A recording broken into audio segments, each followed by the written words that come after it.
Alexan. How are you? I'm doing pretty good, Iman. How are you?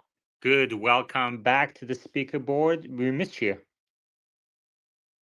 I know. I just have to give the wife that time. Maybe if I was divorced, I could spend more time with Tesla Live, but I don't want to live in that reality, though. Yeah, please don't get divorced. Alexander, how are you? Can you hear Alexander Hustletown? Not at the moment. Let's move him down and then bring him back up. Ellie's here as well. Robert is here. Hustletown, what's on your mind? The only thing that's on my mind is FSD 13. I'm fully enjoying FSD 12.5.6.3. Watching it maneuver downtown, we went to the Japanese consulate on Monday. Just all the randomness that happens downtown. And then when you see it slide onto the highway, my wife is sitting over there is like, she's like, I'm gonna use this more. And I was like, I know you are. Because it's just watching the progress over time, it's absolutely flabbergasting. If you could direct Tesla AI team to fix one thing for you on FSD, what would you ask them to fix for you? I just want it to be feature complete. Reverse is my big thing. So it does make some mistakes. I've posted some things where it entered into a Jiffy Lube. It's ignoring the navigation, which I'm okay with as long as it gets back on course. But if it was able to reverse, it would have got out of that Jiffy Lube situation on its own. And that's all I wanted to do is be feature complete. All right. I think Alexander's having issues joining. Can you guys see him on the speaker board? He's in listener mode for me. Yeah. Let me see if a co-host invite would work. Ellie, how you doing? I'm doing good. I'm doing great. Thank you. You know, Ellie, you are our Middle East reporter, and according to oil markets, the risk has declined quite a bit. Risk of war with Trump administration also in power now. Do you think the risk of war escalating in the Middle East has declined? Yeah, it sure feels like it. You see on the headlines, you see the some guy from the U.S. government arrived Beirut, Lebanon. He's apparently is gonna come to Israel as well. There's some deal on the table to cease fire in Gaza with Lebanon as well. We have a big amount of money that Prime Minister Netanyahu is offering for every hostage they will release. It looks like everybody is ready to stop fighting, at least for a second. And it's all about Trump. They're all talking about how the pressure is coming from the White House. All right. So I guess that's good news, huh? Oh yeah, yeah, we're excited. I mean, yesterday in the space we had attack. It's like on every day, 8 o'clock p.m. for me. That's space time, but it's also air raid time. So that's normal, and we're ready to leave it behind. So how do you explain that though? At 8 o'clock every day, that there's a air raid. Why wouldn't they want an element of surprise, for example? 8 o'clock, it's like the news time. It's when everybody's settling down, kids about to sleep after after hours, after work, after school, evening time. So and this is the time where we all turn the news. So I'm guessing they want to be in the headline and they want to disrupt our lifestyle. So 8 o'clock, we're just waiting for that. All right. Once Alexander can join us, we'll switch to talk about Optimus, and then we'll talk about other topics as well. There's also Nvidia reporting tomorrow. Lots to talk about that as well. Ellie? Any watch party for Nvidia? Yeah, we can do a watch party. I mean, it's just kind of. I mean, we can continue with Tesla Live, or we can do a watch party on YouTube. Let me think about that. Let me think which one would work better, and then, I mean, probably what we did with Uber and Rivian watch parties probably works best. So we can host on StreamYard, and go through the earnings, call, and air it onto YouTube and X at the same time. Maybe that works the best. It looks like Alexander can join us. Alexander, Yeah, it works now. what happened? What was wrong? Settings in the browser. I had to restart the browser. Oh, okay. All right, cool. So how are you? I'm good. How are you? Good. So I posted a bunch of things today on Optimus. This is your area of expertise. So let me ask you, let's start with this. Okay. Let's start with this question at the top. What do you think is the probability that Elon pulls the plug on Optimus project by 2030?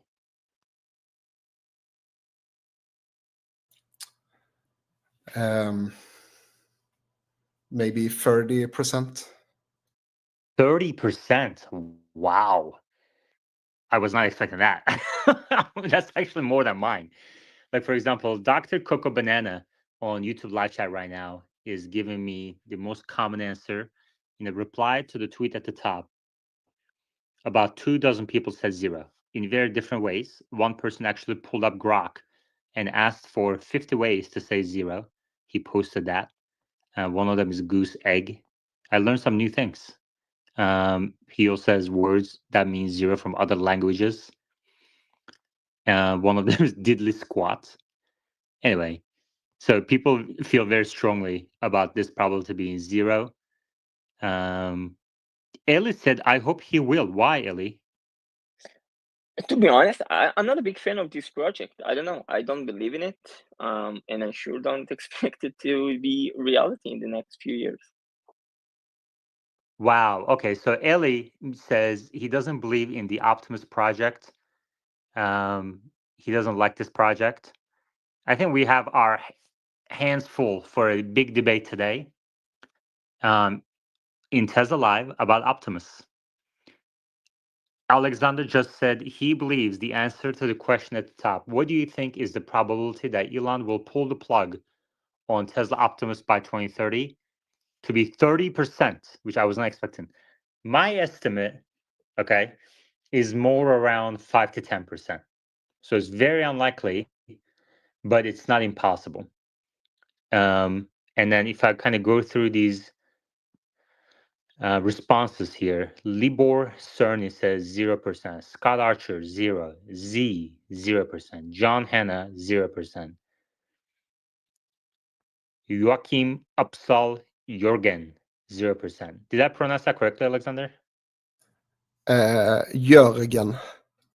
Who? Jorgen. Okay, Jorgen. Yeah, Never mind. Is he Swedish? he might be. Yeah. James Stevens 0. Mike Butt plug? What plug are you talking about? And then a bunch of other zeros. Anyway, Meta, what do you think? Meta is blessing us with his presence today. What do you think is the probability that Elon will pull the plug on Tesla Optimus by 2030? 0.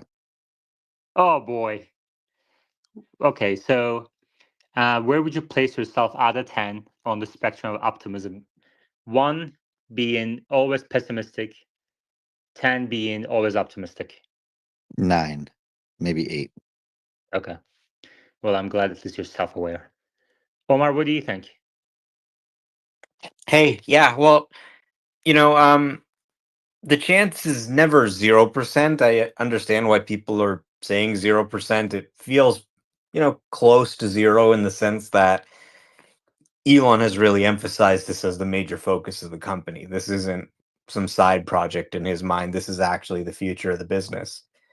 Of course, there are a number of scenarios where it may make sense to kill Optimus. For example, let's say the company was truly like broke, that doesn't seem to be happening with, $33 billion in cash today, a healthy auto business, healthy energy business. But, let's say they were totally broke or there was some emergency, like that's probably less than 1%. So, I'd probably say, less than 5% chance that he cancels Optimus. Okay, we're going to continue with this conversation. Okay, I have a lot of questions about Optimus. So Optimus conversation will continue for at least an hour. But before that, I would like everyone in X space to head over to the top of our screens, click into the YouTube link, and hit that like button so we can get to a few hundred likes today on YouTube episodes. We need to get to 1,000 likes per episode to get to contribution margin break even. Okay, and we're not doing well.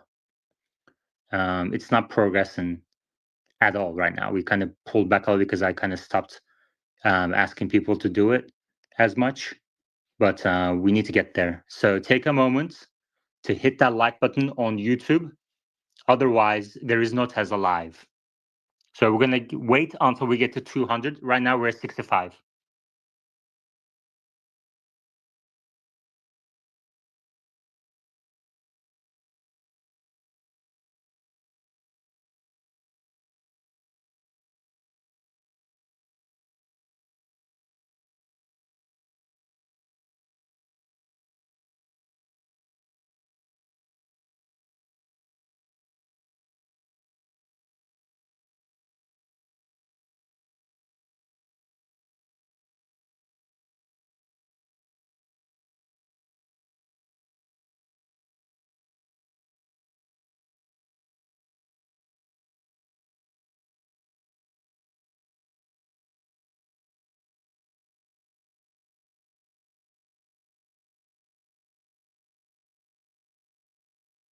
We're at 97. We need 100 more people to take action. Otherwise, there's no Tesla Live today.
$140. We need to get to 200. 60 more people need to go to the top of our screens, hit the like button.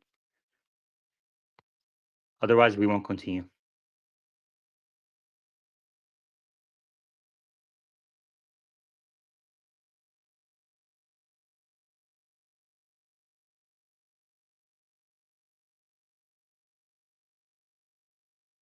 Omar, actually, I need to start with a super chat from yesterday that came in very late as I was closing off.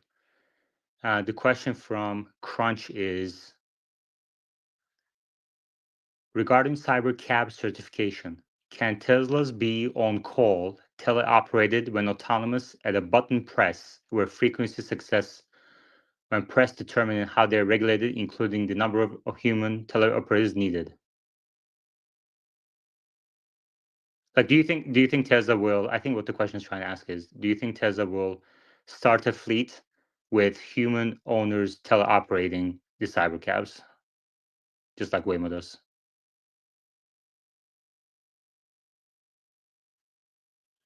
Meta, what do you think? Sorry, my hand was for a different topic. Well, I need to get this question answered first. That came in a little late yesterday. Do you think Tesla would start a robotaxi service with humans teleoperating it, just like Waymo does? No. First off, Waymo doesn't teleoperate the service. So the question is flawed. Second, no, I don't think they will teleoperate. That doesn't sound safe. What do you mean Waymo doesn't teleoperate? Don't they have human intervention from outside the car, from a call center? There's a blog post on this. What the human interventions do is they make suggestions to the vehicle saying try to position yourself that way or try and reverse, but the vehicle itself has to make those maneuvers. This is why sometimes the vehicle still gets stuck can't be unwedged, and a human actually has to drive to the car, get in the car physically into the driver's seat, and move the vehicle. Okay, we're still not at 200, so we're going to continue to be paused until we get to 200 likes.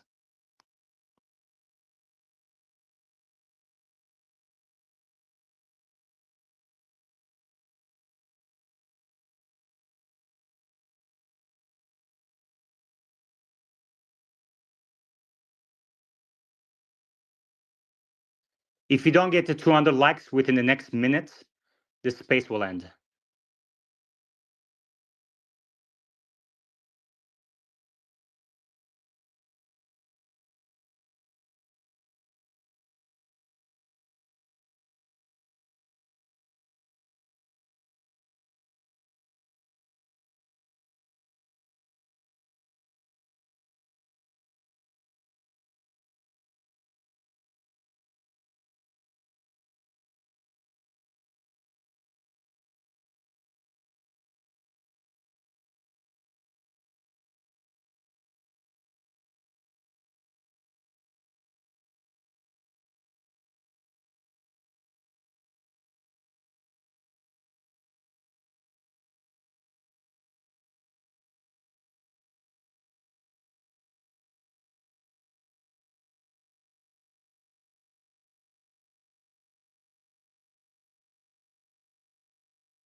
Okay, we didn't get to 200 likes.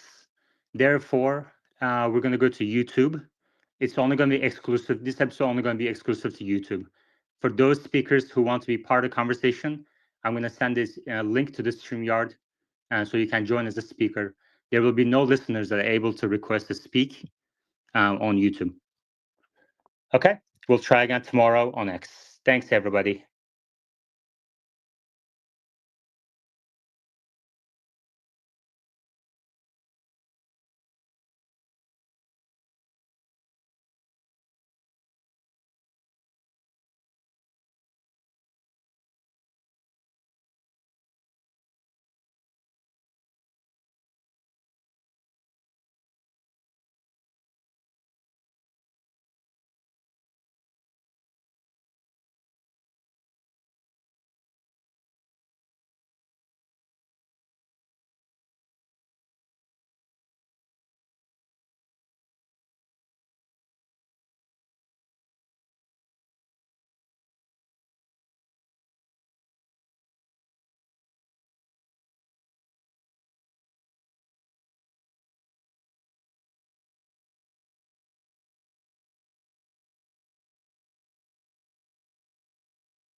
All right, I think this should work now.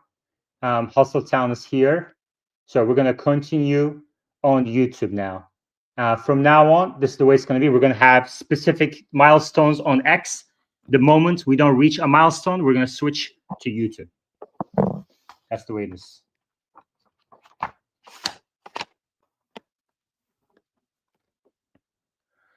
Let's go through this Optimus.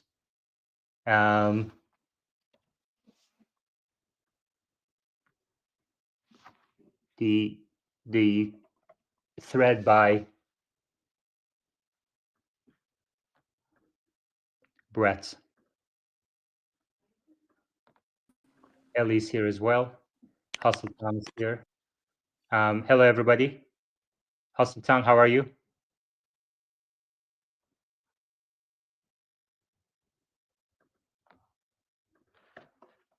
Sorry, just had to get configured. I'm doing pretty good. I mean, I think you got to do what you got to do because of the situation, right? I mean, I look at the X space and I joined some of those Give me 1 things. second. I need to figure something out here. Give me 1 Roger second. that. Roger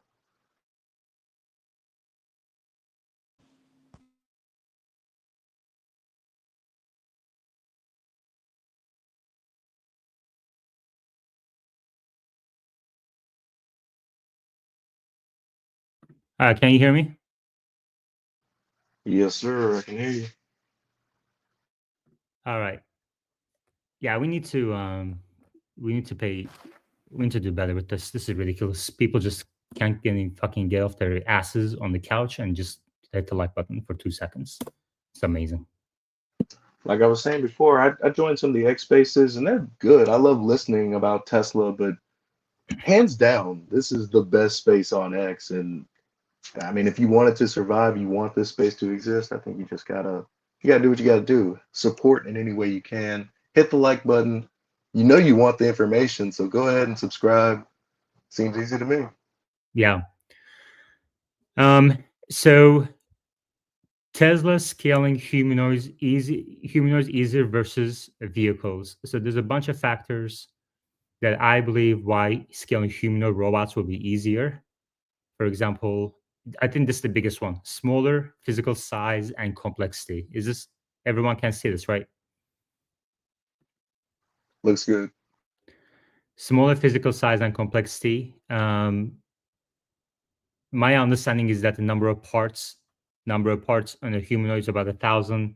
For vehicles, it's in the 10x more, times 1,000 range. And although the complexity of the parts can be a little bit more greater in the humanoid, and number of moving parts versus total parts maybe a little higher, that percentage may be a little higher. Still, smaller physical size and complexity for humanoid robots will, I think, deem a much smaller, um, much smaller. We'll need a much smaller factory space for building humanoids. What do you think about that, Hustletown? Yeah, I concur. It'll start off small. Yeah, can I just say something real quick? Like Dr. Coco Banana says, in fairness, sometimes I'm driving and can't open YouTube and hit the like button right away. I don't care. Stop your car if you need to. Okay? You can't take fucking 1 second to hit your screen once. Is fucking insane.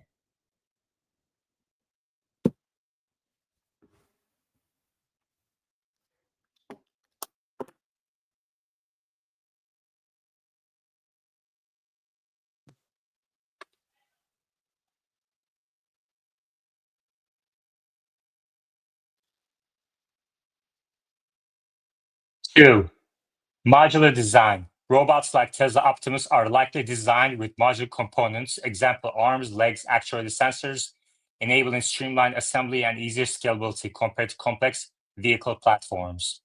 3, fewer variants. Unlike vehicles, which often have multiple models, I'm going to move the speakers so we can see everything. Unlike vehicles, which often have multiple models, trims, and customizations, humanoid robots could standardize design and features for mass production.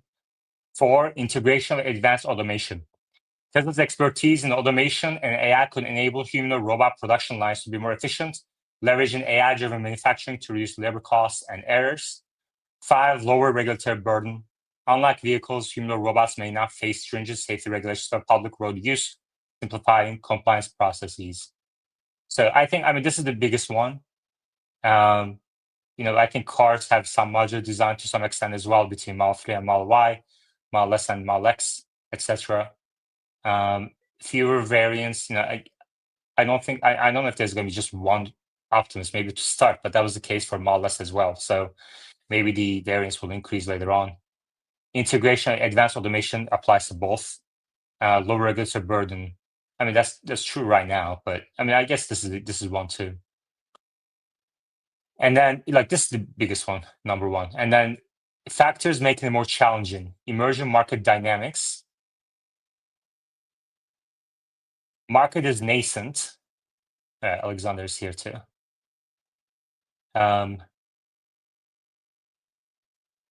Market is nascent with unclear demand elasticity at various price points. Scaling production without established demand could be risky. 2, complex mobility and actuation. Humanoid robots require precise actuators and sensors for dynamic movement. Manufacturing and testing these components at scale could present new challenges. Okay. Yeah, I think the new challenges part is probably correct. Also because the number 4 supply chain is not there yet. So humanoid supply chain is just being built as opposed to vehicle supply chain. But I mean, I guess that was true for EV supply chain too, especially with batteries. So I don't think that's I don't think any of these are, maybe this one, but that's more of a demand factor than anything else. So I think these are 5 reasons that make scaling humanoid robots easier, 5 reasons that make vehicles easier, or humanoids challenging, vehicles easier. But I think the biggest one is just this smaller physical size and complexity. That's my take on it. Alexander, what do you think? The 10 factors, 5 each, that make robots easier, scaling easier, or vehicles? Yeah, the smaller physical size and complexity is for sure my number one pick on the easy part there. Yeah. Let me just go through these chats real quick and ban a couple of people who don't support TSLA clearly. So you don't have to benefit from it. You can go fuck yourself. All right. Ellie, what do you think? Yeah, I mean, this list makes sense to me. It's logic, but I don't know. It feels so futuristic that I just don't see how we can make it through in the next, like Elon says, like 2025, maybe 2026 if we're late. So it makes sense on paper, but I just don't see how it comes reality in 2 years.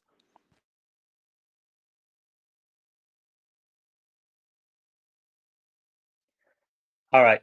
Next question that I asked this morning: how much easier will it be scaling humanoid robots to the millions of units and manufacturing vehicle production?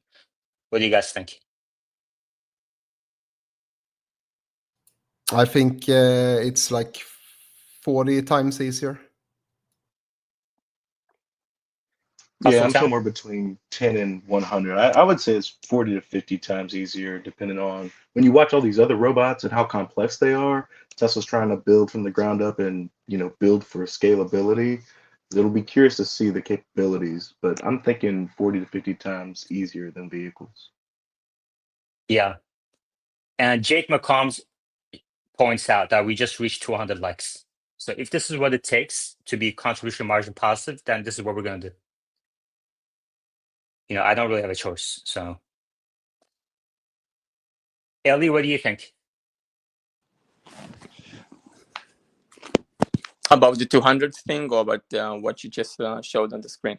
How much easier do you think scaling humanoid robots to the millions of units versus manufacturing vehicle production? Yeah, I'm not sure. Once again, I don't think it's that simple. I don't think it's very simple. I don't think that the robotics, whatever we have in the factory, can build these robots way easier than building a car. I think Optimus will build Optimus, and we need to reach a big number before a lot of them build a lot of them. So I will go with lower percentage, 10%, something like that. I would also add, now the production is the least of their problems. Okay, they don't even have a robot that can pick up like a part from a fixed position and put it down in a fixed position, predetermined positions, 100% of the time, or even 95% of the times. It's like I don't know, 20% of the time. So that is the biggest problem right now. Production, like if they have tried for like 5 years making this work, you wouldn't even spend 5 years building the production. Okay. Yeah. I mean, I think it's going to be about 10x, which most people, I mean, 42% of people agreed with that. And it looks like, I guess, if you take the median vote here, people think maybe a bit more than 10x, maybe 10 to 20x easier. I think the supply chain is going to be, I mean, it's a new supply chain versus vehicles, but that was also true for EVs. And like there's another key critical point here, Alexander. I know you don't think that Figure AI and hundreds of other companies that will build humanoids don't really pose a massive threat to Tesla Optimus. But there's one critical thing that's different between Optimus versus other humanoids on one hand, and then the other competitive on the other hand, Tesla EVs like the Model S versus other EVs. And the difference is Tesla had about 10 years of head start focusing on building EVs because nobody else wanted to do it. They thought that EVs would be unprofitable. They had no chance of becoming profitable until at least solid state batteries, and there was no infrastructure, etc. So Tesla had 10 years really until the 2020 stock price surge, where other automakers took some notice or focused on it on its own, like had the entire field to itself. Do you guys agree with that? Yeah. Yeah. But now they have I don't like, that's why I say 30%. They don't have a head start really now because the only head start would be production to ramp. That is my point. I mean, for me, I know I keep beating the same drum, whatever, however you say this phrase, but I repeat myself almost every day here. I mean, where I'm standing here in Israel, I see these Chinese brands, not even a year, and they coming strong with big designs that looks exactly like us, big numbers, delivery, sales. And right now, we know Xpeng is building a bot as well. And whatever we saw with Figure AI, whatever the name is, I mean, these guys are just unbelievable. So whatever advantage we had, I don't think is that big of a deal. Outside of the AI, outside of the computer, outside of whatever is building with XAI.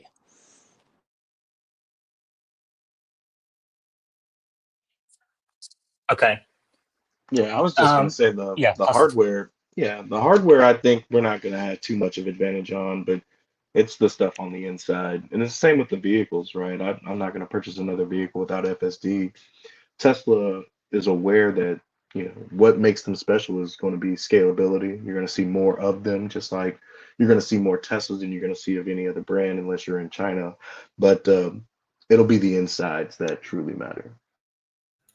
I will also want to add, like, if let's say all these different brands had a brain that works today, and it was all about scaling, then Tesla would win. And it feels like now, when we saw Optimus with the Kim Kardashian or whatever, that they are focusing more on a consumer market. Because like, let's face it, industry robots is not going to be that big of a market like consumer market's going to be. Consumer market's going to be like really big. So in some sense, it doesn't even make sense for Tesla that to even bother with factory solutions like the other guys are doing. May I propose a question?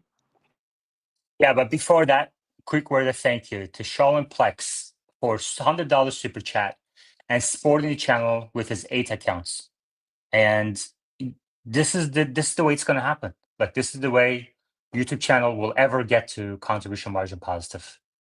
Okay, people really need to take action, and that's why I'm gonna do a milestone. Like, we have to get to 200 likes before we start. At the 30-minute mark, we have to get to 400 likes. At the 1 hour mark, we have to get to 600 likes.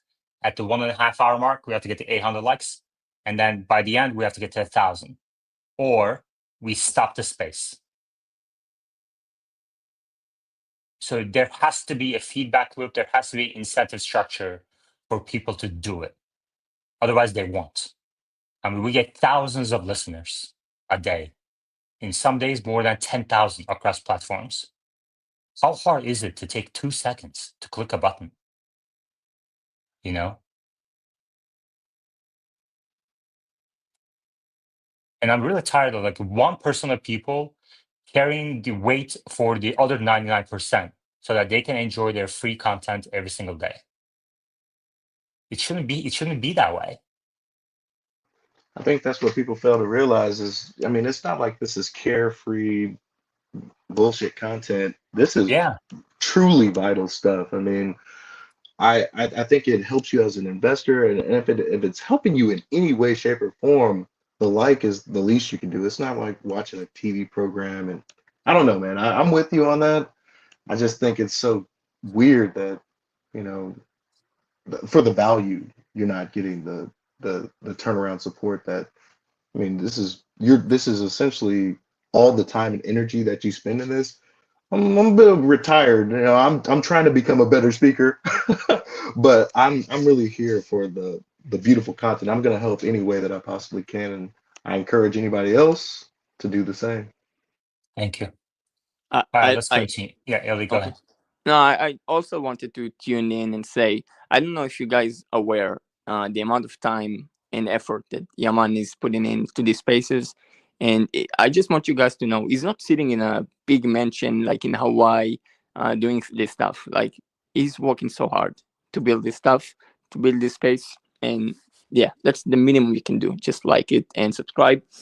And yeah, I wanted to propose this question, if you don't mind. Do you guys believe that they will operate Optimus in showrooms? Like, they will have like gated area and will have like simulation, like they will build kitchen on whatever to show people, to show customers the capabilities in the real world, not just in videos, YouTube, and space. And sorry, X. Yeah, I mean that makes sense. Marketing is always good. Yeah. Because my biggest concern when I'm saying that I don't really believe this project, it's because I only think about the social acceptance. Like, Optimus won't be a hit if people won't accept it, and one way to do it is just to show, to ensure people that it's safe. It can operate around the kids, around the house, this kind of stuff. That's why they have Kim Kardashian post a video to get social acceptance, and it's Let's working. go to this thread. So Brett just posted, was it this morning, Alexander? Yeah, I've at 9 looked. I a.m. don't know. Update Figure and BMW. Figure 02 is now an autonomous fleet, 400% faster, with 7x higher success rate. I mean, why not just say 5x faster and 7x success rate? Anyway, we're committed to delivering millions of useful robots to companies at homes. Alexander, I noted your response to this in the speaker DM group, or actually maybe it was a reply. You said, 7x from what to what? And I think that's a valid reply. But the thing is, I think it's more about the pace of improvement from O1 to O2. So what does O3 can do, O4 can do, etc. And but yeah, I agree with you that this is still should be viewed in the context that this is a demo. We don't necessarily know the actual figures, no pun intended, actual specs, actual success rates. basically miles between critical interventions kind of thing. So, CEOs say things, they may not be correct, but let's kind of go through the thread. Can I say We're one thing? One sec. We're committed to delivering millions of useful robots to companies and homes worldwide. So he's going for the mass scale, just like Tesla's. Go ahead. Yeah, so in the video we can see they fast speed the video, and they make 12 entire cycles. Like one cycle is pick up a part, put it in the fixture, a door close. That is one cycle. So they made 12 cycles in a row, and that is the uptime of the system, we can presume. Okay. I think this is the first time we're hearing a goal of millions of useful robots, right?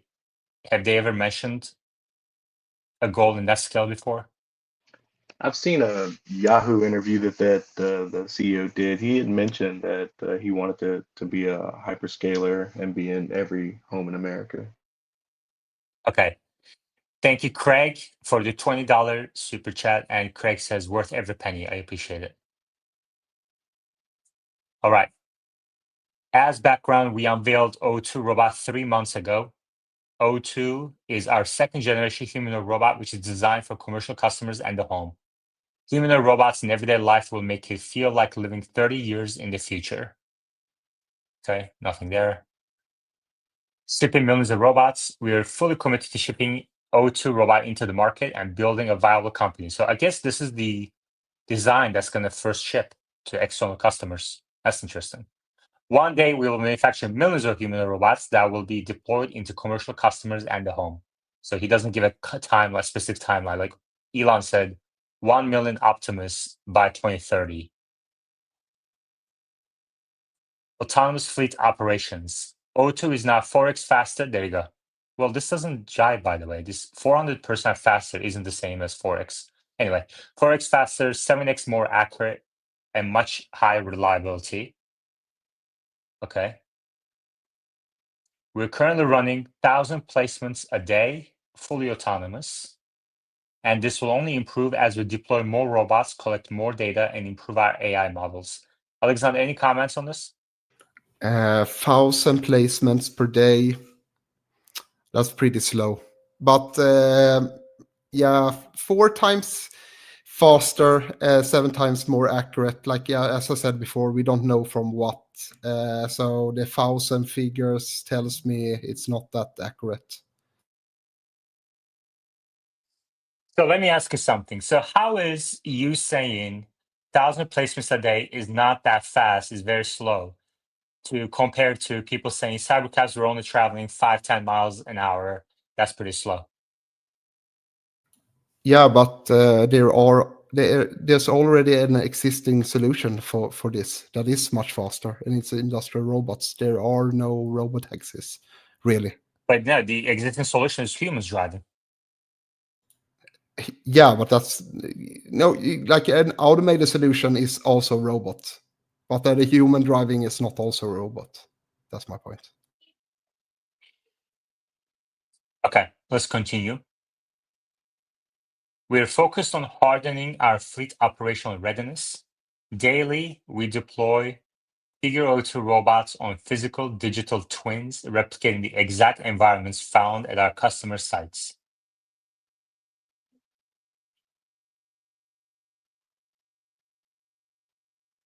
How does that compare to Waymo HD mapping? Like, is this required to do? They make their own models, right? So I guess this is their own model, but it's a pretty simple one because it's only like, you see, pick up this part from this fixed position that we already know where it is, and you put it down in another predetermined position that we already know where it is. Like, this is not impressive. This is what industrial robots does it today, much faster and much more reliable. I don't know. This is just fluff. This is nothing more.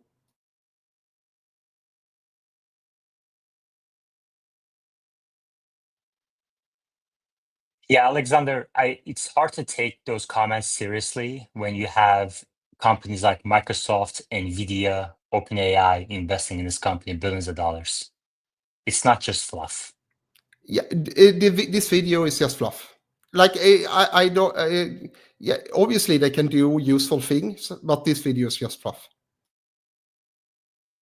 I mean, at a minimum, you have a handful of robots doing useful tasks without being feathered. So that is progress, right? This video, like I'm not impressed because this is, as I told you, like this is preset positions for these parts. This is exactly what industrial robots does today, but they do it much faster and probably much cheaper. If they had a pallet with just random scrambled parts and it picked up from that pallet with a 90 or above percent success rate, that would be a really good solution. But this is just like, this is not impressive what it's doing right here. But do you think It's just not.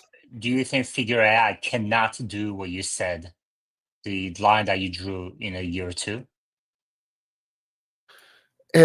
Not if this is what they want to deliver. I don't think so. That if they can deliver a unit like this for maybe $10,000, yeah, maybe it makes sense.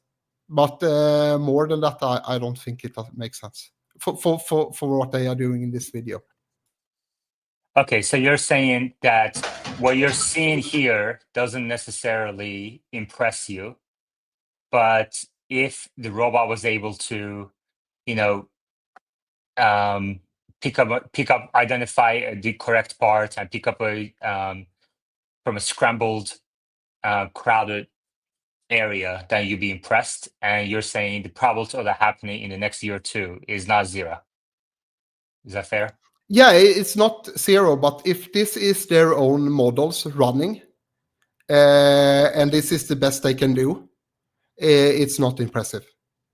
Like the demo they had where they talked to the robot and it picked up like some random parts on a tray, that was more impressive than this is, because that is not enough. That is not something an industrial robot can do today.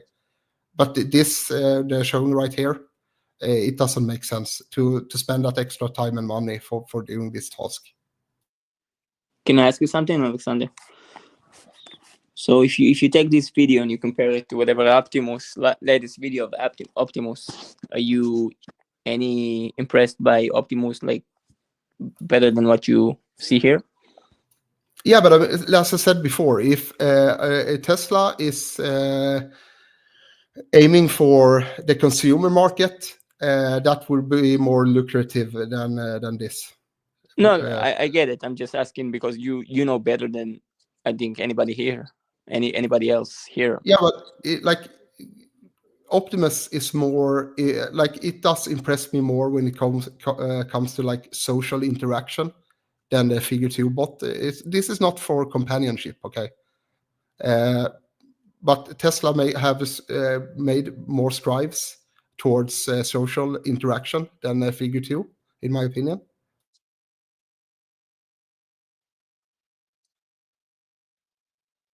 Sultan, any thoughts? Are you impressed by this video? As a layman, I think I typed it in the chat. I like seeing it. I like seeing what could be. But even as a layman, much more progress is going to be required. Um, when I look at the Tesla videos, because that's the only thing I can really compare it to, it just seems like the Tesla videos, they have different objectives in mind. This seems very industrial, like Alexander was saying, and I'm not so certain that our Optimus robot won't be able to do what Figure's doing better, but I know it's just going to have many more applications than what this bot is or the current trajectory it's on. So I like seeing it, but it doesn't impress me like, oh, look out, Optimus. I'm not in that camp. Did Elon reply to this video? No, Brett is the captain now. Alexander, your sound, your internet's all off. A little spotty. My sound? Yeah, so this video has 250,000 views so far. He's definitely created some PR attention to his company. Running 1,000 placements a day is not nothing. It may be slower than humans, but nobody's claiming that these robots are better than humans today. And I'm trying to look out 5 to 10 years. I think in the next 5 to 10 years, the probability of a figure AI robot or a humanoid robot from hundreds of other companies that will try this, there's no question. Hundreds of companies around the world will try to create a humanoid and train them to give them, AI capabilities and special task capabilities. Let me ask you guys this: do you think the market for humanoid robots will be more or less competitive than Tesla's EV market? Hustletown, let's start with you. Oh, 100% it'll be more competitive. I think this is the next cell phone, so more competitive. Ellie? I definitely believe the opposite. I think it will be less. Like right now, we're talking about some cars in the US, like GM, like Ford. I don't see them doing any of that stuff. Only the Koreans and Chinese. Alexander? Yeah, I don't believe so. Like, if you when this hits this kind of software, it hits open source, and you can pretty much just buy random parts and build it yourself. It's gonna be easy to be like offer some cheaper kind of model that you can buy, or yeah. So I think there will be more competition. A car is much more complex to build. I agree. I think it will be more competitive. I think the barriers to entry isn't as high as vehicle manufacturing. And I think hundreds of companies are starting at a much earlier phase than Tesla did. I mean, a much earlier phase with the humanoids versus the 10-year lead that Tesla had manufacturing Model S, Model X, the Model 3 before anybody else really took it seriously. So But Tesla have something going for them, and they don't have that much native competition. They have Figure, I guess, and then there's like 1X maybe, but then the rest is like Chinese robots. And I don't think like Chinese. Let's face it, those humanoids are not going to be allowed in the US or in Europe. Uh, I, I don't think they will be allowed. Keep in mind, many people. I don't know what about you guys, but many people in my area are not willing to let robo, vacuum robot vacuum cleaner into the house if it's made in China or something like that, because they're afraid that it will record them.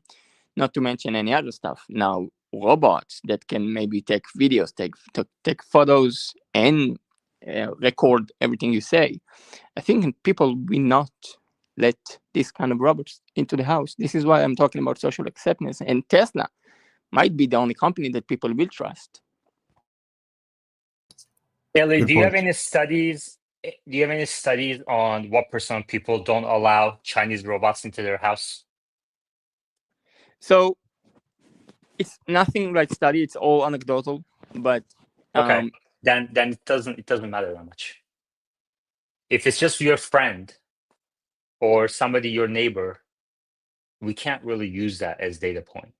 And I think what you mentioned was more prominent in previous decades than in this decade.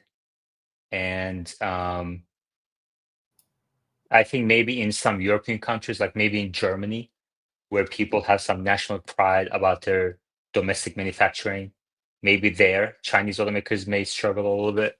But in the US, there are so many Chinese products that come into the country that no one even knows they're made in China.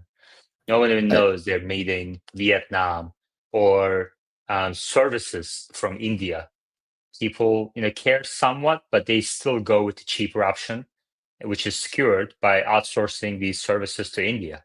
So I don't think that issue you just mentioned is as prominent as you think.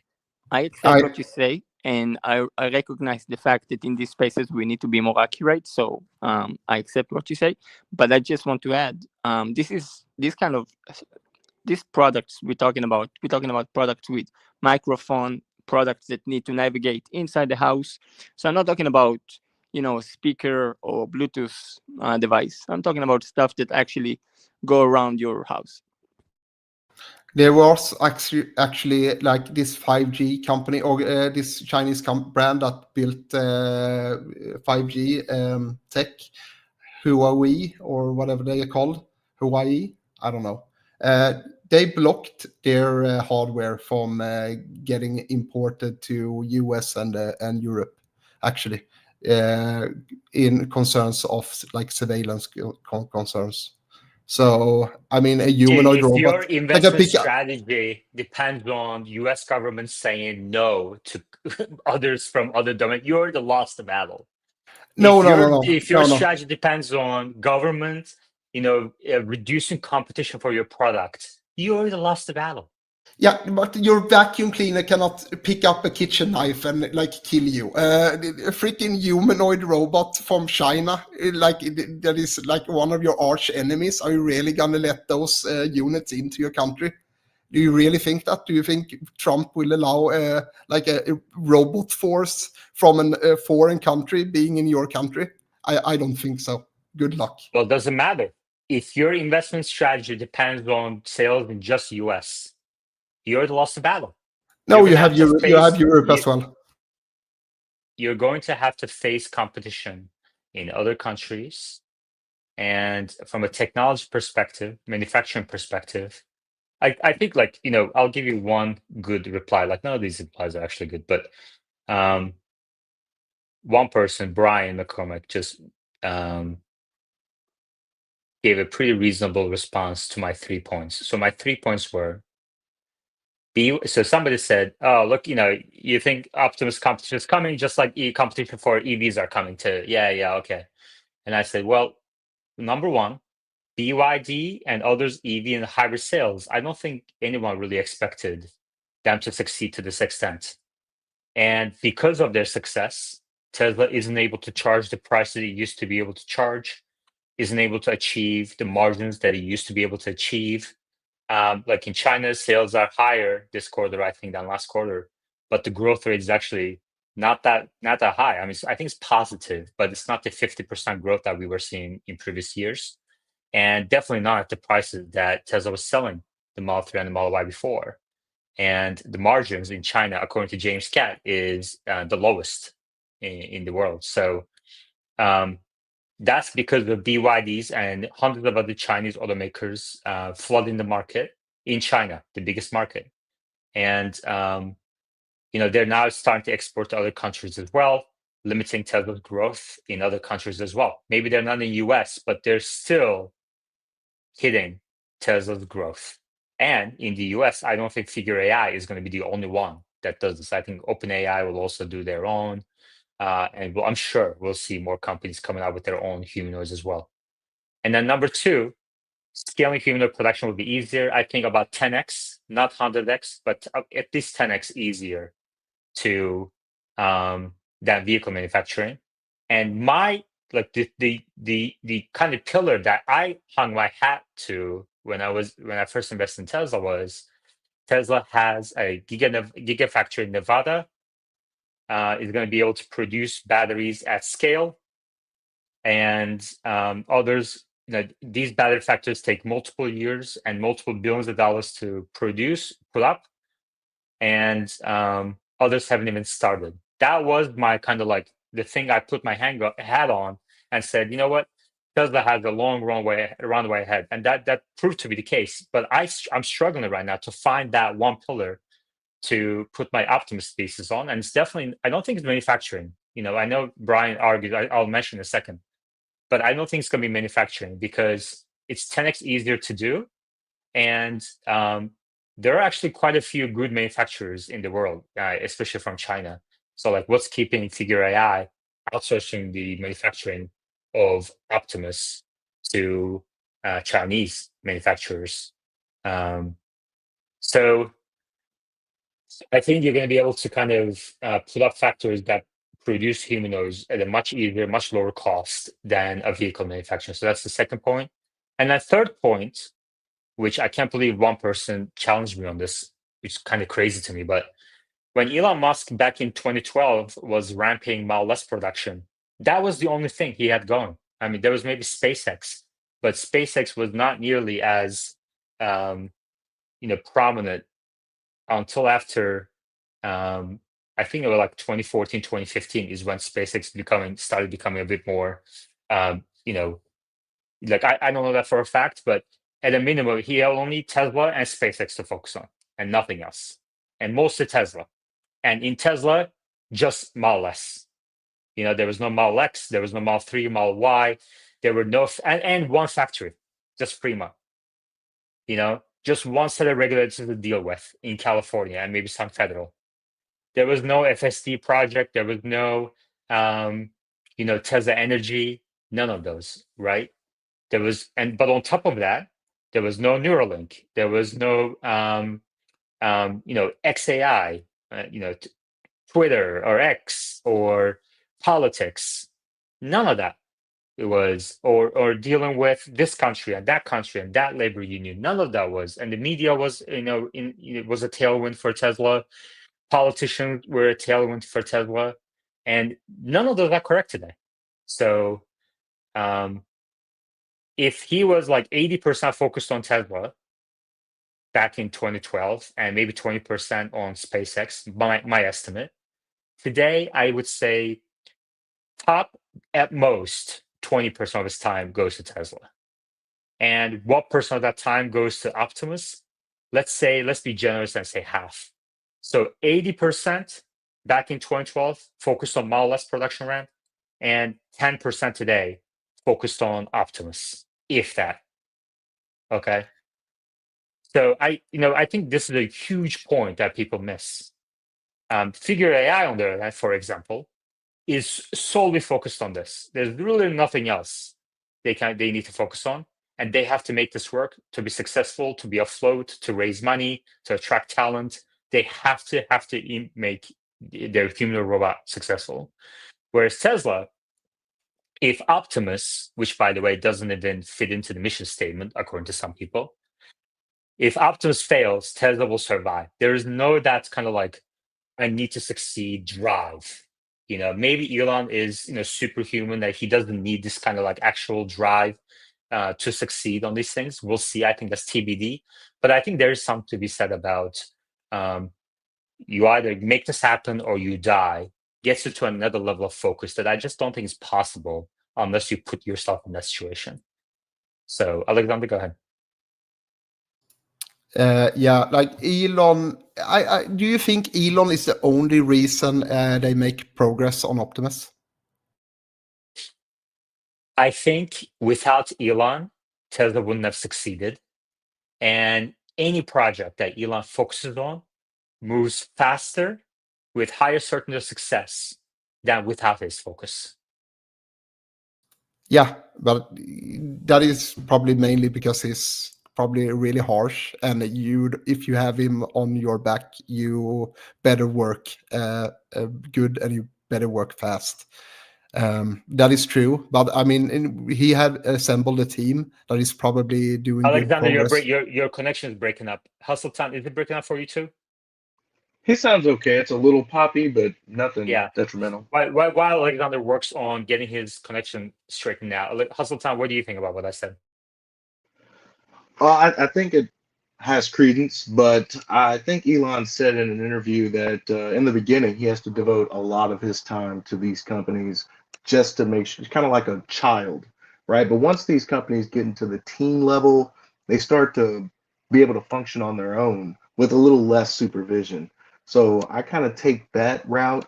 I don't mind him having less brute force attention on Tesla. Actually, it kind of says a lot about the talent that he's amassed around him. And the same with SpaceX. I think this Starship thing has to really take precedence. And I also agree that Optimus won't crash Tesla, but I do believe he feels that this space is going to be just amazing. So even when he's spending less time at Tesla, I know when the Optimus team calls, he's there, just like he's at every SpaceX meeting, according to Ron Barron. He doesn't miss meetings. The things that are truly important, he's there for, and making sure things are going okay. So I imagine Optimus is getting all the attention it needs without the brute force. I mean, sleeping on the factory floor for Model 3, that required a lot of his attention, and he could apply a lot of brute force because if that didn't happen, the company would go bankrupt. But now I think he's established and ingrained a culture that you can't have replicated at any other company because of all of the pessimism that was surrounded with this company. he's I think his allotment of time is just going to be different for Tesla versus Neuralink and SpaceX and any other company he decides to create like XAI or anything like that. In the beginning, he's going to have his fingerprints all over it, but he just got so much talent going around and the culture. Yeah, it's not a huge concern for me. Can I add my take? Yeah, go ahead, Ali. So your summary was very good. I liked it, and I think it's almost spot on. The only thing that you might be missing, it's the part where Elon is not backing from is not going back from what he promised. So if it will come to the point where he sees that the team cannot actually move Optimus forward fast enough and good enough, then he will drop everything like he does every time, and will focus, laser focus, sleep in the factory floor, and take all this time and invest in Optimus, like we see many times before, and like maybe last time we saw it was 1010 that he pushed the event 2 months forward because he didn't like the design. Yeah, and as far as I know, Alexander? there wasn't. Oh, sorry. What? Anything on your end? No, I agree with Hasseltown's former point. Okay.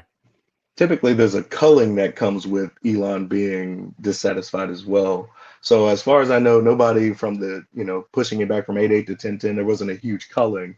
But you look at it with the what is it, the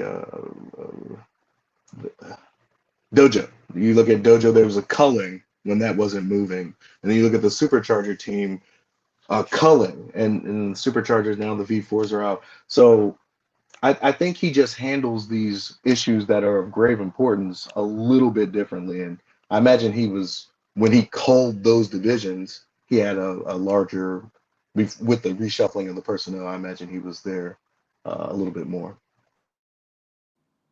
I mean, that's what we read in the last book by Isaacson, that every time he's not happy with the project, it's just full time. He's dropping everything is just spending all this time until it's done. Yeah, I mean, I understand all these like romantic sentences, but they're not necessarily true. Solar Roof is a failure, right? It was supposed to be 1,000 a week, not there, not profitable, never scaled. All the promises made about Solar Roof gone. And so this idea that he's always late but always delivers is nonsense. It's just not true. That's correct. Yeah, I agree with that point also. But I mean, Optimus is a bit bigger in that sense, and there's Okay, so Kevin says, isn't Optimus vital for any Mars project? So if this is true, I feel like this would be a good argument if this is true, right? But I don't know if this is true. I don't know. And by the way, like what's holding, let's say, for example, there are hundreds of humanoids companies that succeed. Why would Tesla have to use Optimus for Mars? Why couldn't they just buy from other companies? Like, I think that the risk of this market being saturated to the point where margins are like 0% or negative that's a non-zero probability, in my opinion. And in that case, Tesla would just move on to the next thing. So Alexander? Yaman, Yeah, that is true. That's why I say 30% chance that Elon gives up this idea of Optimus. However, like the solar roof example, there were no like 5 other companies trying to do this. No one else have tried this before. So that is kind of maybe why it failed. It didn't make sense really.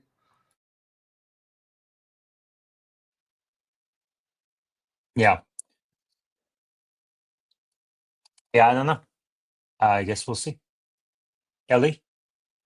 yeah, I just want to point out that, I mean, the only reason why, I guess, obviously that's pure speculation by my part, but my guess is that Elon wants to be the only guy, the only company that always providing the latest of the latest. So things coming out of science fiction, he wants to make it all real, and I guess he wants to identify Tesla as the company that does it. Now, the other thing I wanted to say was on. Oh, damn it, I forgot. Sorry, give me a second.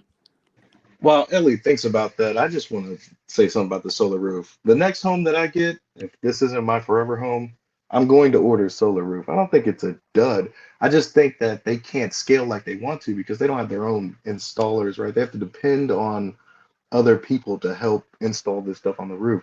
With Optimus, that's going to be a little bit different because it's all vertically integrated. There's not going to be a hitch in the giddy up when getting this out to consumers, whether they be commercial or private homes. So I think Solar Roof's okay. I just think there's some natural roadblocks in its way to keep it from scaling. And it's expensive. Don't get me wrong. But I still want it because I'm special like that.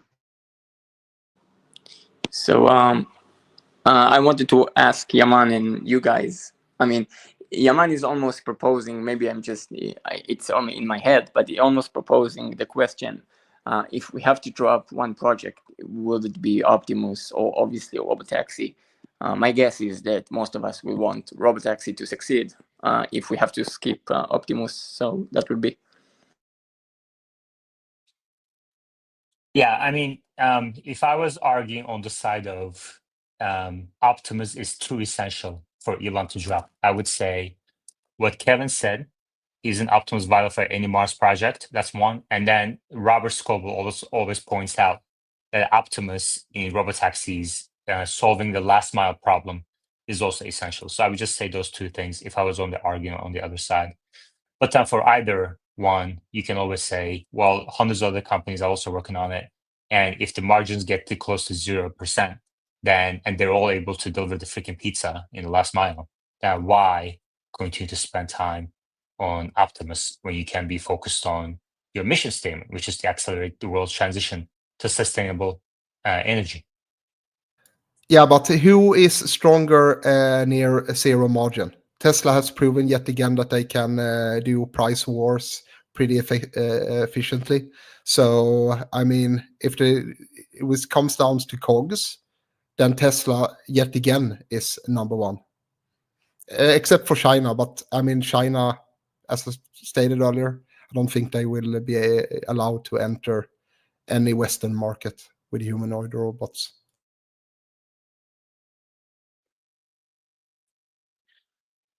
So, Alexander, you mentioned it earlier, and I said if your investment strategy depends on protectionism, you've already lost. What's your response to that? Why did I lose? Because your technology isn't good enough. You're begging the government to protect you.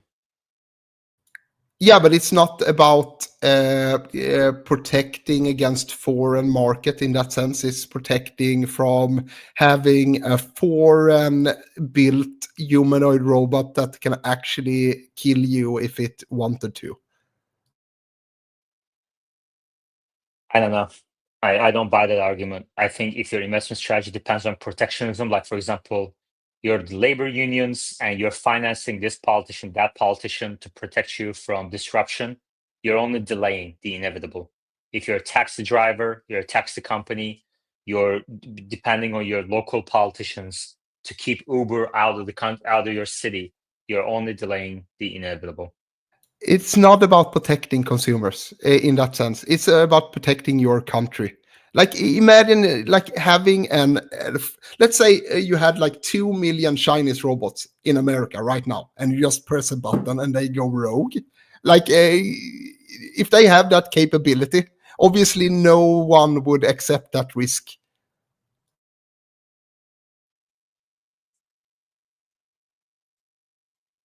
You're talking for everyone and using words like obviously. I think this is ridiculous. Sorry, we have to move on. All right. Brian says the only set of replies that I've seen to these 3 points that make any sense whatsoever is this one. Extremely temporary to my investment horizon of 10 plus years. Okay. This one right here. And I think that's, I think I agree, but I think the fact that nobody, including Elon, saw BYD's and other EV companies' sales rising this much, but maybe they did see to some extent Chinese automakers. I think he used to kind of say you shouldn't write off Chinese automakers, but I don't think anyone saw hybrid sales increasing this much and stunting Tesla's EV sales growth. I definitely didn't see it coming that people would choose hybrids over EVs in 2024, and that is the case. And I think the idea that this is temporary is TBD.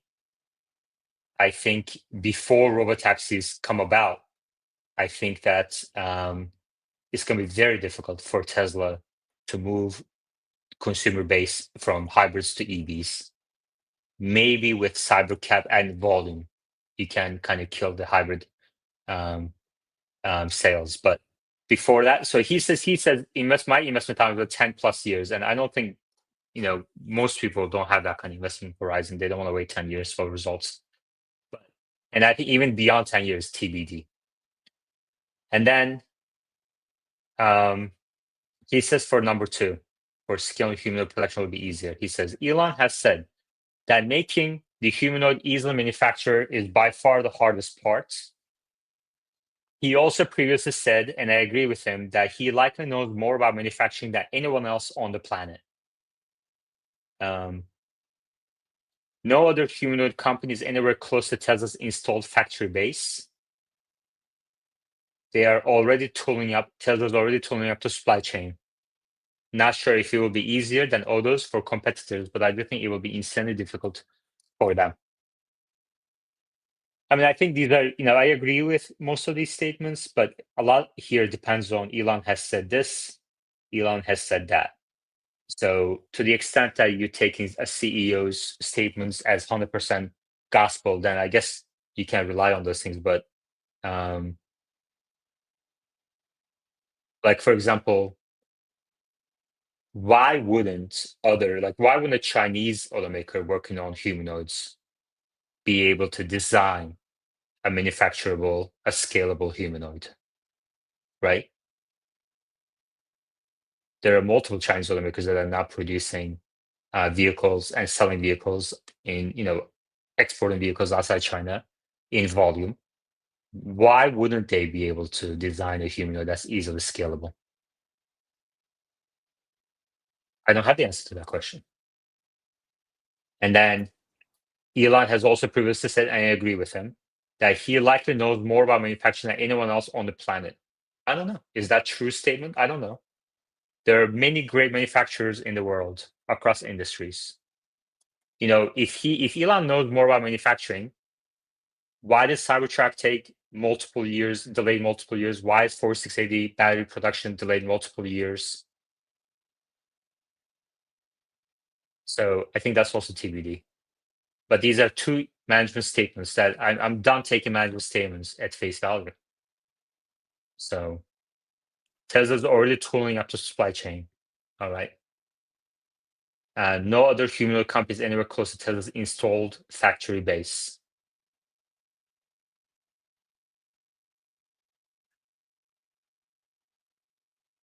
Okay.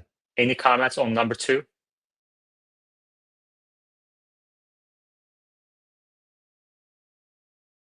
Yeah, like Elon like pounding his chest like that. It's just him being a little bit autistic. I mean, that is the way he is sometimes. I don't know. I look at it like all these other manufacturers, Toyota, GM, no one is profitable building battery electric vehicles. I think there's some credence to his manufacturing prowess in that regard. I mean, it's hard to not look at it and be like, well, they could probably build robots, but will they be able to build them as efficiently as Tesla can? I mean, that is TBD. But if we're looking at past performance, which is not indicative of future success, the EVs, you would imagine that by now these companies would have, at least made a vehicle that's profitable. So might be something to it. I don't know. Maybe I'm just the only one who truly focused about. It's not just about the manufacturer.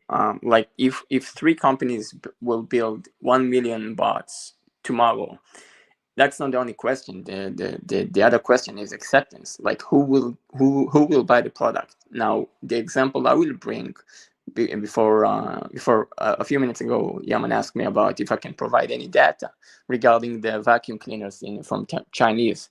What I can provide is the fact that Tesla haven't been stolen in Israel. So as of today, no Tesla was stolen. Now the other side of it, it's Geely, BYD, and Hyundai. They like thieves steal these cars like every day. So if some other company creating robots and some hackers can hack to the system, to the bot itself, Tesla still has the best reputation when it comes to safe and security.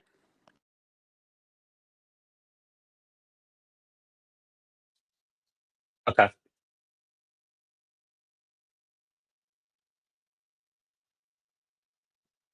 And then number 3, that Elon is less focused on Tesla today.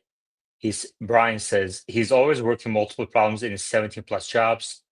Posting on X or going to be a few events with Trump is not material. Vivek may be his proxy for Doge. I don't think this will have any effect on the success of Optimus. Yeah, I think this is wishful thinking. Like it's objective. There's a set number of hours in the day, in a week.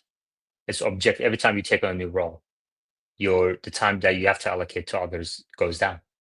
So,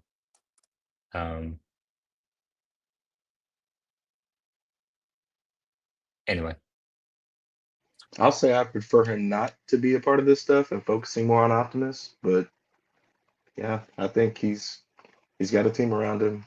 Let's hope that he knows what he's doing. okay. So let's go around real quick and say by 2030, how many Optimus will Tesla produce? By 2030. So let's take a moment to think about it. And if you're listening on YouTube, leave on live chat your guesses. How many Optimus will Tesla produce in 2030? In 2030. Okay, so not cumulative, just in that year alone.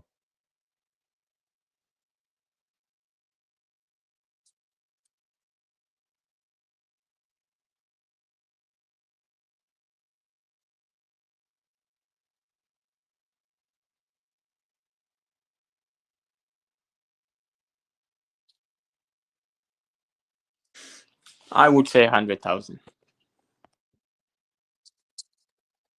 Okay, Ellie's at 100,000, Hustletown. I'm just trying to calculate the run rate of what it could be if everything goes nice. I'm going to say it's going to be in the 175,000 range by the end of 2030. Yeah, DCF back again here. I can see. I think, the ramp. As I said, the ramp will not be a problem. Demand will be. So if they have the demand, I mean, 150, 200,000 would not be a problem, I think. Yeah. Okay, so we have it in the forecast. This is not DCF yet, but we have it in the forecast 300,000. As you can see, the sum of the 4 quarters in 2030. I think this is highly likely to be optimistic again. I'm really trying hard to not be optimistic on this, following the optimistic side of these things, just giving my heavy optimism bias. But for example, True to T says minimum 10 million in 2030. Real Zertec says disappointing, if not millions. Cookie Dough says 1 million. So, and then Cookie Dough at least 1 million. These are all above what Elon said already. So Elon said 1 million per year by 2030 at the All In Podcasts meeting, All In Summit. And, you have to put Elon time on that. Like, I don't think he's ever been, I can't think of an example where he was early on things. And I've If I been can following the add, company for sorry. 10 years. So I've been following the company for 10 years. I can't think of an example where he was early. So 1 million per year. And there are hundreds of examples of him being late. He has like 12 kids. There might be some things. So any one of these guesses are going to be wrong. I guarantee it. I'm willing to bet coffee on these things with every single person. Any one of these will be wrong. And Satvik says 50,000. Okay, we're at 300,000. I think Ellie said, Ellie, can you repeat your number? I said 100K. Yeah, 100K. Yeah, 100,000. So Satvik has two guesses, 20,000 and 50,000. Okay. My number is based on the fact that the production capabilities will be higher, but demand will be low, so the numbers will be low as well. Sultan, did you share your number? Yeah, I'm closer toward 175 to 200,000. I'm not as optimistic as what we've got here on our DCF. The By Yeah. 2030, I think we'll see 1 million come off the line by then. And I think there's just going to be between 2028 and 2030. I think we're going to have some reiterations of what this is going to look like. So I think it's going to be time to bring all the lines down, and then they're going to start making sure that it's Well, built in Shanghai and but what whatnot. you said doesn't add up, because you Well, yeah, said that you're only at 100,000 something for 2030, and then you said by the end of 2030 1 million will have come off. But then if it's like only 100,000 here, so this is probably less than 100,000 for 2019. This is going to be less than, like, between 50 and 100. Let's say this is 50. You're at a few 100,000. Like, for example, if I add up all these numbers, I'm looking at 457,000. yeah, that's on me. I'm pretty sure I'm on record for saying that we'll have 1 million come off by 2030. And maybe I should readjust, but man, it's just so tough to see this scaling. I mean, I guess it's in multiple factories. 600,000 for 2030. Yeah, let's do that. Okay, Man, so what's you're your back to number? where we are.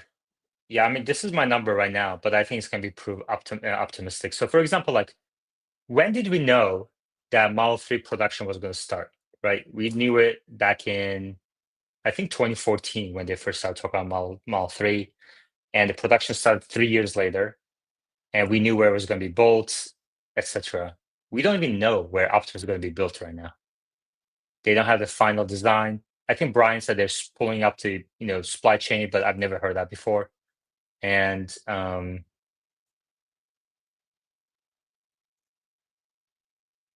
don't know. Brett I mean, Adcock says that in 3 years, so in 2017, it's definitely going to be in households. So I think he's also being optimistic on maybe raising capital, attracting employees and everything. But Optimus right now is walking with a number of employees surrounding it with a controlled set of fans, in a controlled set of fans. And it is being teleoperated, basically. And then, so if I have to, I'm trying to think of analogies a little bit here, but if I had to equate that to a Model 3 production, yeah, I don't know. Okay, let's see. What do everyone thinks the production rate is right now? If they A just few. wanted to make as many as possible with the current production equipment they have. Like 1,000. Yeah, a few hundred. Yeah, I would say about 500 or so. So why is Q4 27 100? I mean, if you really dedicated to produce and they already at 100, that start figure would not be 100. Okay. I mean, I'm happy to pull this forward. Okay, so let's see. Let's say, when do you want to say 100, Alexander? Like for a whole quarter, it would probably be at least yeah, 1,000. here's why. Here's why. Because when we were building this, we said these are external sales, not for I wouldn't do internal that now. use. Yeah, then it makes even more sense to have a higher starting number, because then they Okay, what know do you now want? we need. Yeah, it's probably 1,000 at least. In Q4 2027? Yeah, the start number is must be higher for a whole quarter. Fine. 1,000.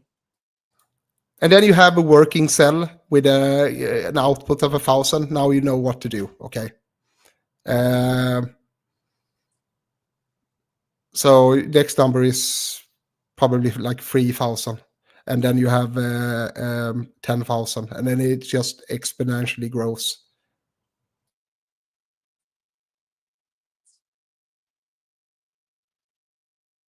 Let's see. However, demand will be the bottleneck. What do you guys think in live chat? Let's see. Before I continue putting some numbers in there. True to the Alexander said earlier that the robot is basic parts. Anybody will be able to buy the parts and build it easily. The key is software. How can he then say Tesla might only make 200,000? Okay, well, I think Alexander agrees that our numbers should be higher.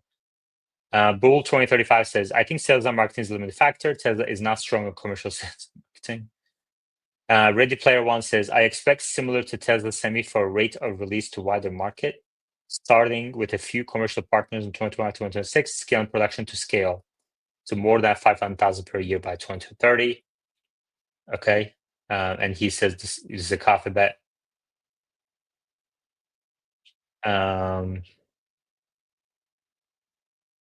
If FSD is solved by 2028, even with generous geofencing, then the halo effect for in-home robots will be there. Regarding commercial customers, I don't think manufacturing is a limited factor. Okay. Okay. Alexander, I think the initial I think where the external deliveries start will be limited by software. So even though the hardware production capability is there today, the reliability is not there to start external deliveries. And I don't think it's going to be there for the next couple of years. That's why I think it should start at least at Q4 2027, if not later. Yeah, and that's why we see these vague demos all the time. It's not actually something useful that you can take to $300,000 for, because the brain is not there yet.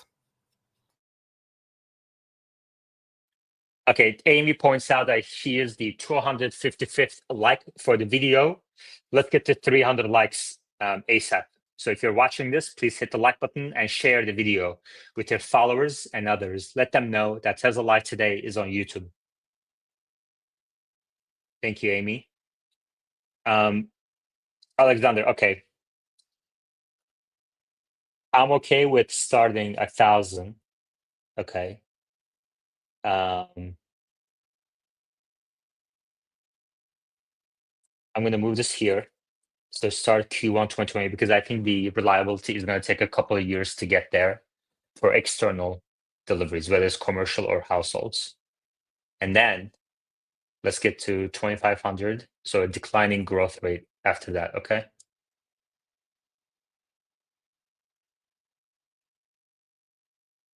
So um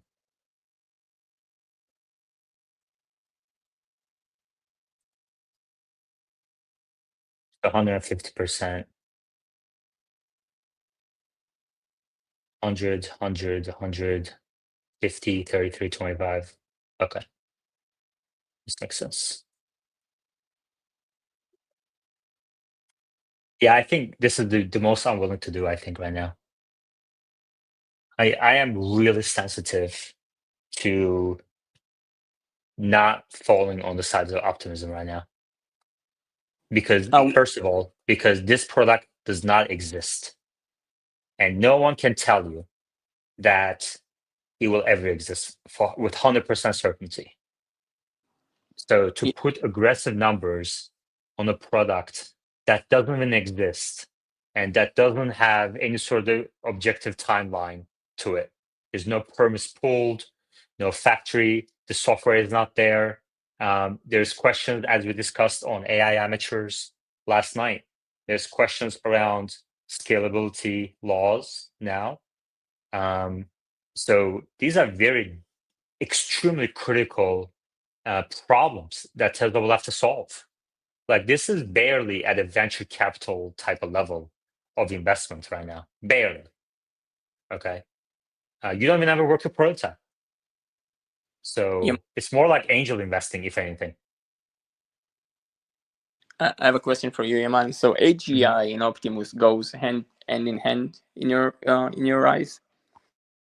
Say it again. AGI and Optimus. I don't know, but you know, a lot of people say AGI will be here by 2026, 2027, 2028, etc. I think obviously the better your AI capabilities are, the more useful Optimus will be, or other humanoids will be. So, you know.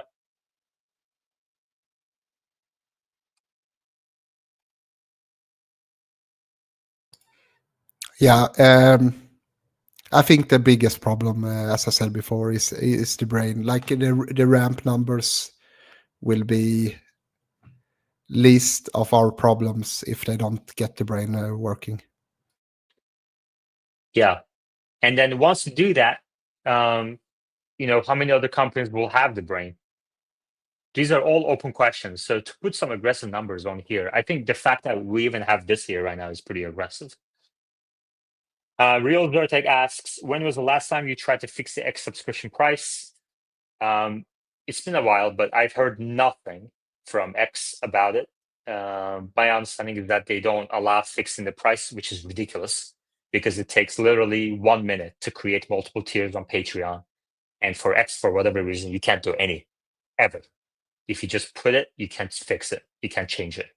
And, you know, this is something obviously the X team can change in a second, but they don't want to. So I stopped trying to worry about things that I don't really worry about things I can't control. So, do you know what Elon Musk said once? it doesn't matter. Doesn't matter. He's worried about other things right now. He's worried about politics, getting the attorney general selected to his liking, and this and that. None of this is his focus. Optimus is not his focus. He doesn't care about Tesla Live. He doesn't give a fuck about Tesla Live. Or, in my opinion, he's also less worried about Tesla than ever before. He's not getting paid. That's another huge difference. He has no incentive to make any of this work in Tesla. There's also that risk that we haven't discussed. He has literally threatened, to take AI and robotics out of Tesla and bring it to XAI. So you want me to put here 100,000, 1 million robots produced on a DCF forecast? Makes no sense without dozens of other issues that need to be resolved before we can confidently put that in here. I think even this is ridiculously aggressive.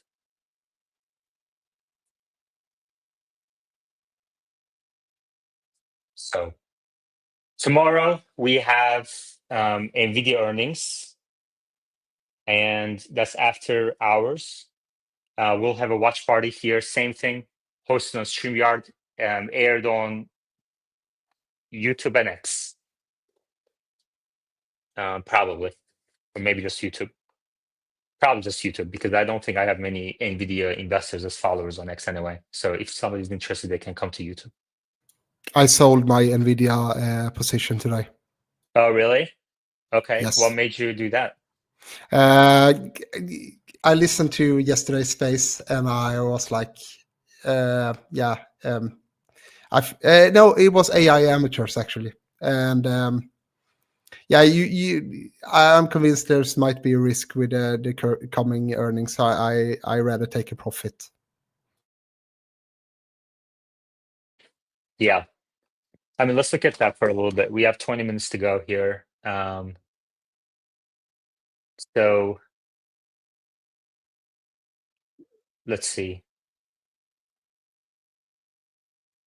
So Nvidia stock is about 4% today.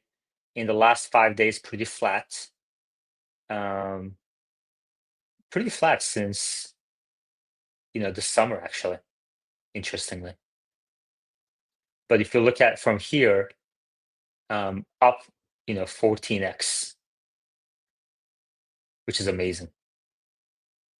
Up 10, 12, 14 times in 2 years. I mean, how many examples of that are there in history? $3.6 trillion market cap, 69 PE ratio, very tiny dividend yield, and they're doing massive buybacks at the same time.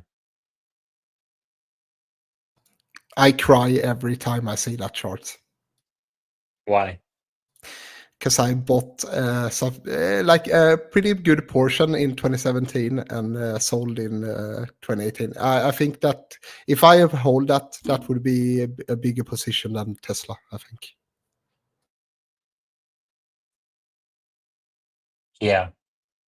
I mean, it's hindsight 2020, There's a lot of retail investor involved in Nvidia. Obviously, it's one of the most popular retail investment holdings.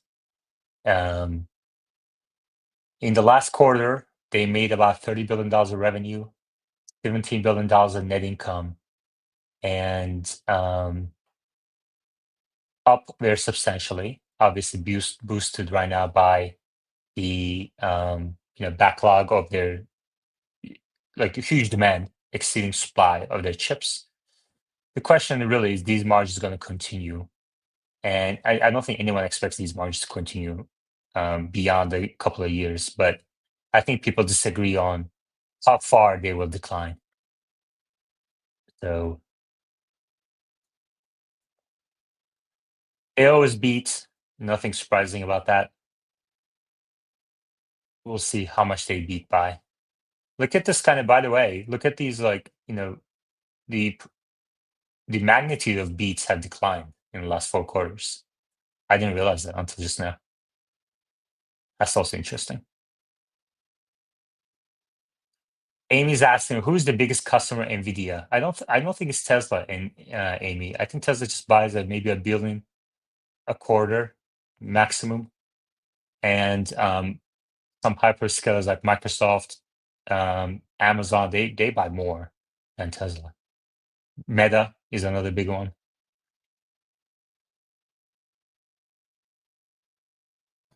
What does even Meta do with its compute? I mean, they run the whole platform. I think they have advertising. They optimize the advertising platform, and also they're building the metaverse still, right? The metaverse. Yeah. I'm pretty sure they're focusing on the advertising part. Right. Have anyone here been to the metaverse? Be honest. This is really interesting. Let's actually, the magnitude of beats declining is interesting. That's just the street, right? Getting hip to it. Like I'd imagine it should decline. They should understand the company a little bit better with each successive quarter. I guess. I don't know.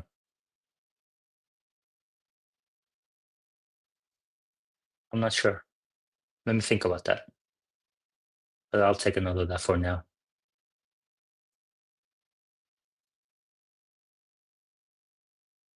But I still think I will win the coffee bet from the mid of October that Nvidia stock will be higher in a year's time.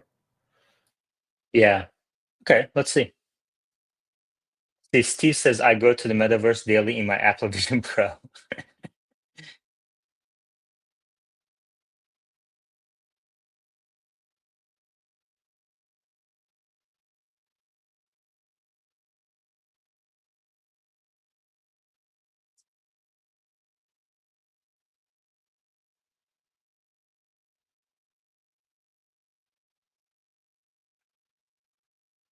We should do an NVIDIA one here too.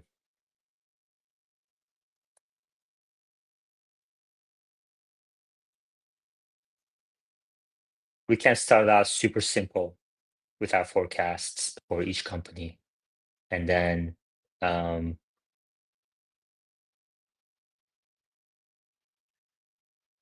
build out from there. Okay, so tomorrow maybe we should focus on that before the NVIDIA call. How is that? Would you guys be okay with that?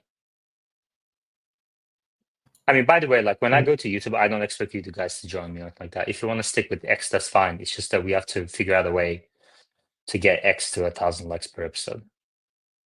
No, we have to do what we can to help to push this space.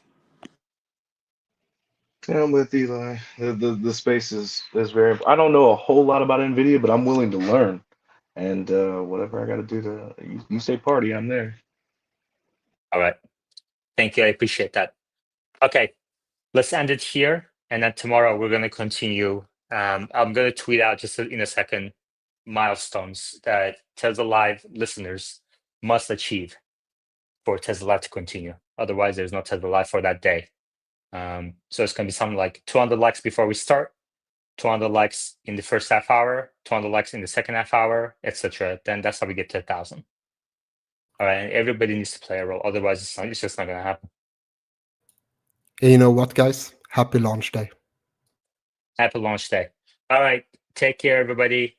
Enjoy the rest of your days. Thank you very much for joining me here. I'll chat with you all next time.